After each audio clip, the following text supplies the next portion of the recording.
Hello guys, this is your Divine Living Channel. Guys, gawa ako ng beef na with sweet and sour.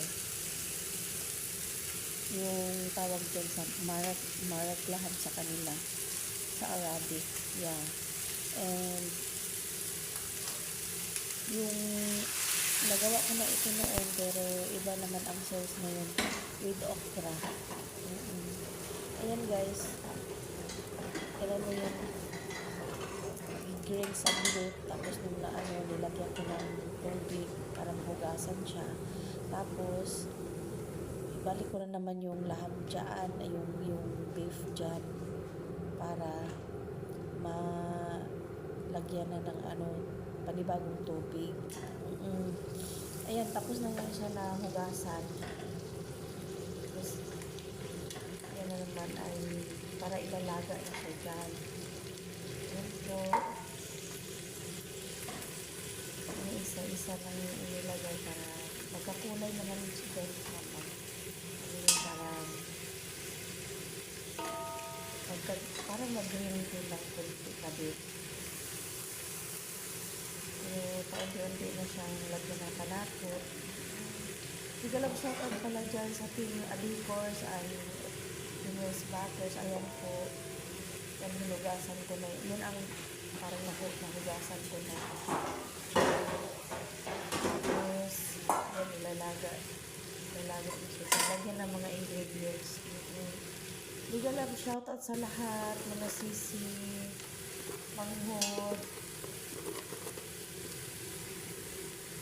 And ayan po, star anise, nilagyan ko siya ng isa or tatlong piraso na as you like. Tapos yan black yung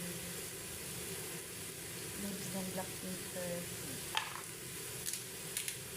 Then hindi nyo na lang guys kung kasi naglagay din ako ng dry lemon dyan para maasim-asim kasi sweet and sour siya pero not really too much sweet kasi ang may hinalo ako dyan na makikita nyo mamaya.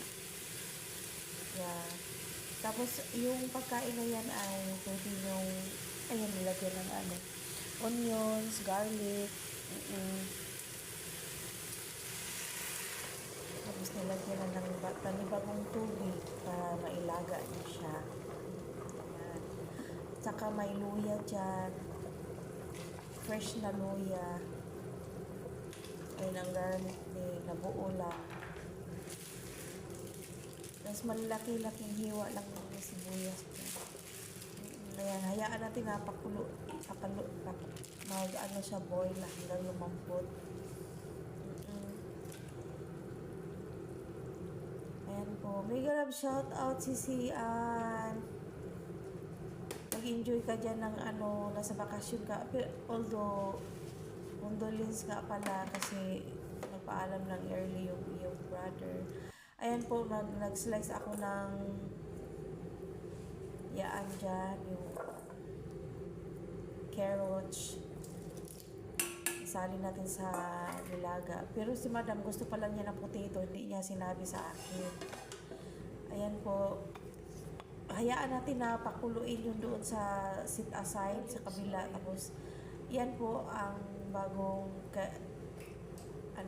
kettle. Nilagyan ko ng olive oil. Hiniwa ako ng mga sibuyas, bawang. Ayan, ginisa ko dyan para sa ating okra. Habang yung beef doon nilalaga siya, yan lalagyan ng butter yan. First olive oil, tapos onions, tapos kasi marami naman yung onions nilagay ko siya, tama lang. Tapos may lalagyan ng butter, tapos yung garlic ulit. Ayan po guys, ayan ang butter, ang pasarap. Yeah. Then because mekos lang talaga siya, ihalo-halo na lang. Ganyan. Yung ilalagay natin yung garlic. At pagka kakain kayo niyan guys, pwede kayo gumawa ng rice, pwede rin pwede rin bread lang. Ang tawag dito sa Arabic is kubus. Pero dyan, ayan po, nagmekos-mekos na po ako. Ayan, nilagay ko na yung garlic ata dyan. If I'm not mistaken. Ayan po, ayan ang garlic. Yeah. I miss you all guys, mga sisi, mga brothers na YT World. Nagla-live ako pero silent live lang ako. Tapos palagi kaming nagba-brown out dito or ayan guys, naglagay ako dyan ng balik tayo sa pagluluto, yung chili na fresh, tapos buong bawang para